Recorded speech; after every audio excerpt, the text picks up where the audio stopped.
O Livro de Ouro de Saint-Germain, capítulo 6. Enfermidade, não. Saint-Germain, invocação.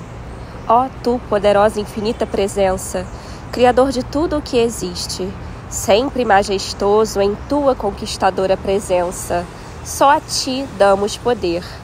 Retiramos para sempre todo o poder que sempre demos às coisas exteriores e permanecemos serenos em tua majestosa presença, em teu amor, em tua sabedoria e poder, sabendo que eu sou aqui, eu sou lá e eu sou em toda parte. Então eu sou, sereno em tua majestosa presença, manifestando teu amor, tua sabedoria, teu poder e julgamento, porque possuo tua previsão e vejo muito além das possibilidades humanas.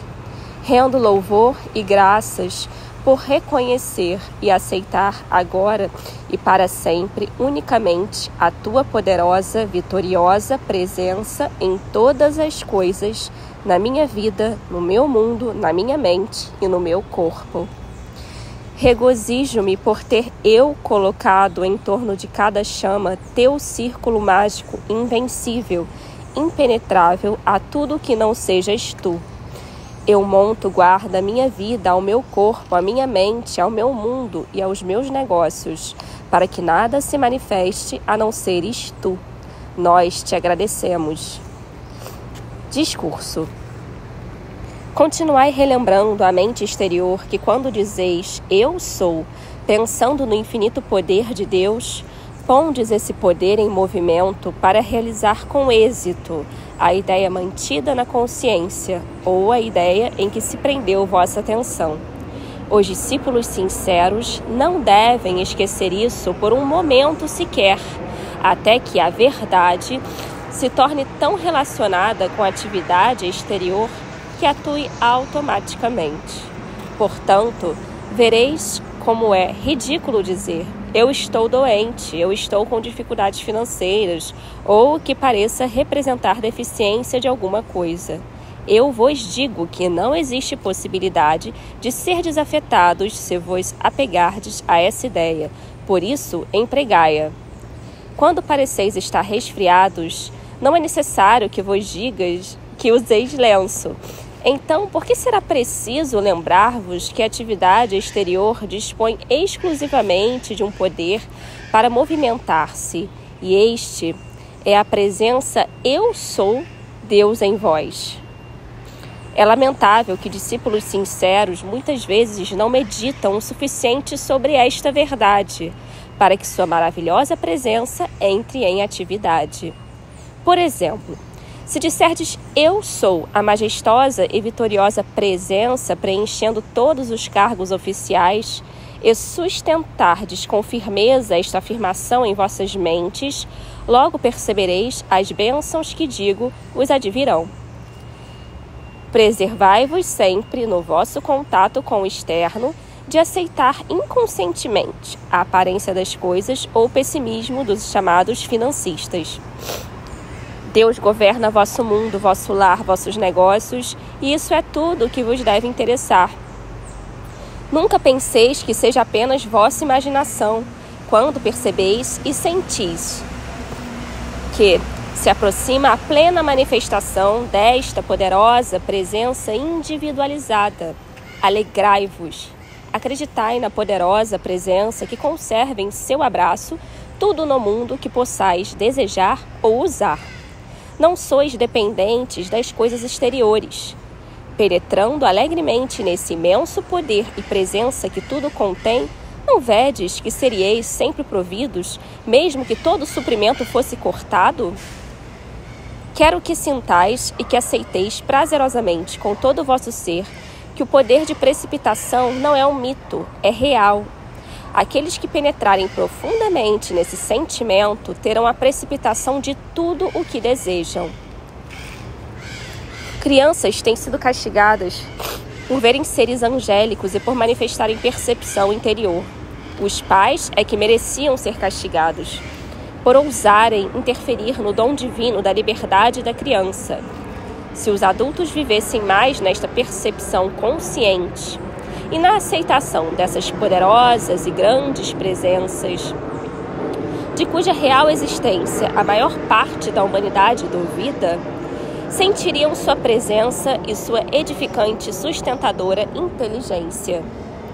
Meus queridos discípulos, se repentinamente sentimos faltar-nos coragem ou força, eu sou agindo e suprindo instantaneamente essa falta. Se necessito harmonia na minha mente ou no meu corpo, neste caso, eu sou ali, suprindo-a instantaneamente e não preciso esperar. Não penseis no mundo ou nos indivíduos que não compreendem essas coisas. Prossegui direto, regozijando-vos com a presença visível e ativa, precipitada em vossa vida, e para uso de tudo o que desejais. Nosso senso comum externo, como é chamado, deve dizer-nos que a menos que aguardemos, aceitemos e nos regozijemos na presença da coisa que desejamos, como podemos esperar obtê-la. O pobre e insignificante ser exterior empavona-se dizendo: eu sou demasiado importante para dar atenção a semelhantes contos de fada. Pois bem, deixai-me dizer-vos um dia: os indivíduos que declaram isso terão o máximo prazer em escutar essas histórias de fadas e encher seus cérebros com essas ideias para que possam progredir. Em qualquer circunstância, no contato externo do mundo dos negócios, toda vez que se apresentar uma condição negativa que pareça atingir de alguma forma o vosso mundo, imediatamente tomai a firme resolução: eu sou a precipitação e a presença visível de tudo o que desejo e pessoa alguma pode nisso interferir. Quando falo de precipitação por esse modo, não quero dizer somente por meio do invisível, mas através de qualquer canal, porque tudo é uma precipitação. Existe apenas uma diferença pequena na atividade. Quando eu reconheço que eu sou, então entrei no grande silêncio, onde tem lugar a maior atividade de Deus. Tal reconhecimento deverá trazer grandes revelações ao indivíduo, se ele o aceitar prazerosamente. Em vossa experiência externa, a prática de qualquer atividade desenvolve cada vez mais a eficiência. Não é assim? Se isto se processa na atividade exterior, não vedes quão mais importante é quando se aplica à atividade interna? Quanto mais a usais, maior poder lhe comunicais. Ficais sabendo que podeis fazer isso com os motivos espirituais internos, em muito maior escala e mais rapidamente do que com as coisas externas, porque com o espírito o poder age instantaneamente. Não há espera quando age o eu sou. O fato de que a musculatura se desenvolve por meio de exercícios deveria levar-nos a concluir que se o mesmo esforço fosse empregado em exercitar e reconhecer o poder interno naturalmente, produziria resultados grandiosos. Por exemplo, os homens procuram fazer exercícios físicos para desenvolver a musculatura. Entretanto, eu tornei possível muitas e muitas vezes que meus pensamentos desenvolvessem poderosos músculos em um corpo belo e simétrico sem sequer praticar um simples exercício.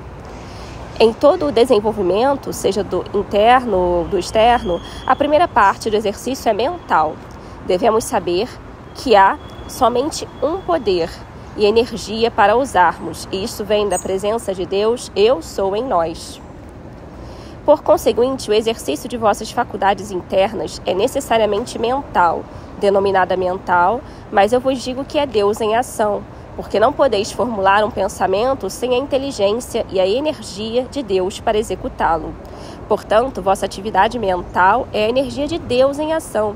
Agora vede como é fácil e possível construir um corpo físico forte e simétrico sem ser preciso sequer levantar a mão em exercícios físicos para consegui-lo.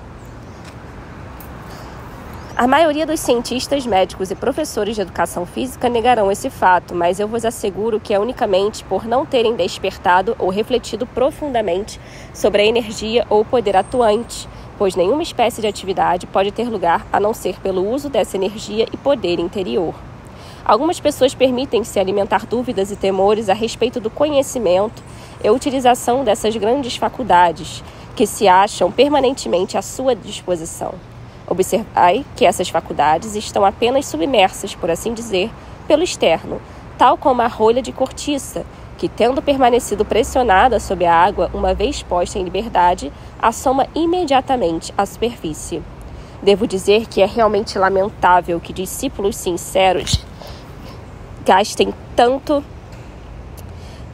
tantos anos esforçando-se de quando em quando para obter o uso dessas faculdades e depois, pelo ato de não agirem, elas imediatamente recaiam no estado de inatividade, até que alguma coisa os estimule para depois esmorecerem novamente. O reconhecimento persistente e determinado dessa presença eu sou vos levará a resultados absolutamente certos, a não ser que abandoneis a tarefa.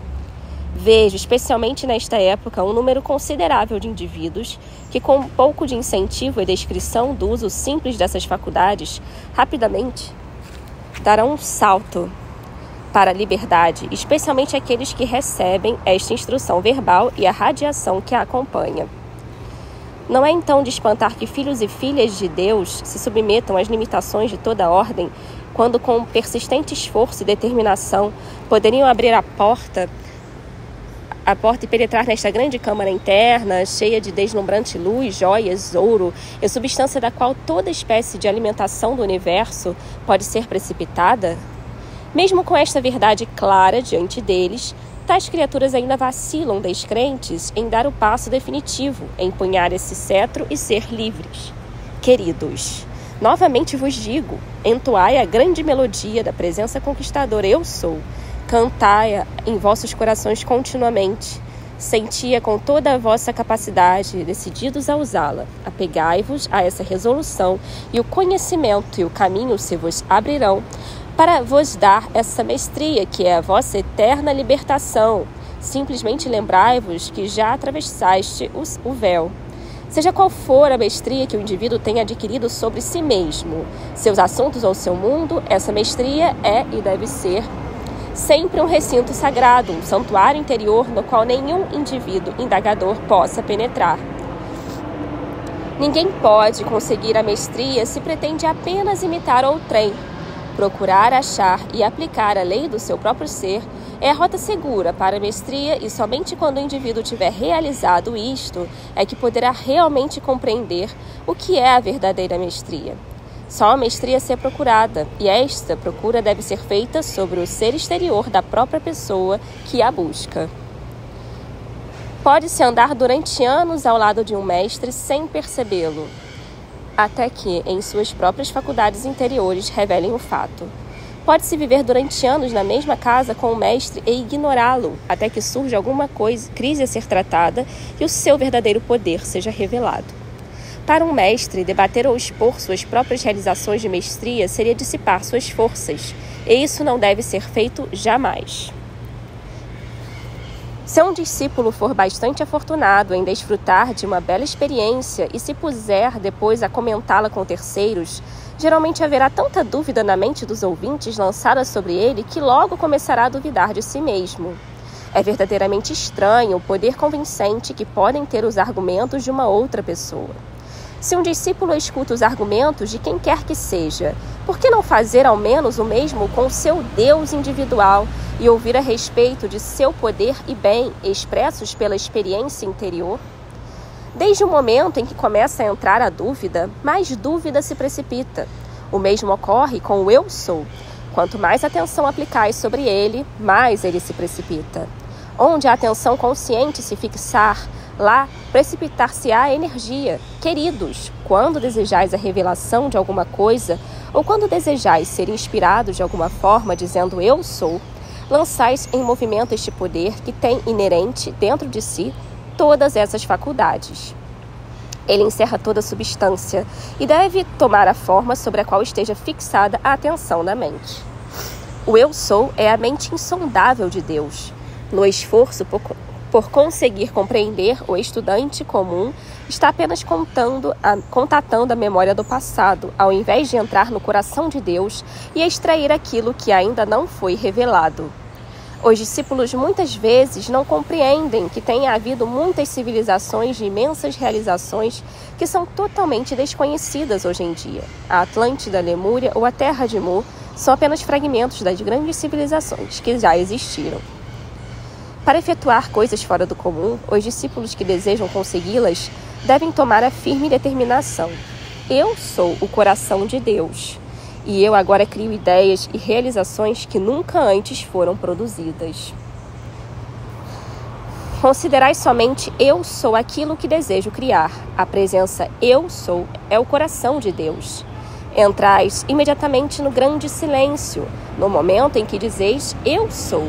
Se reconheceis que sois o eu sou, então aquilo que declarais se manifesta naquele momento.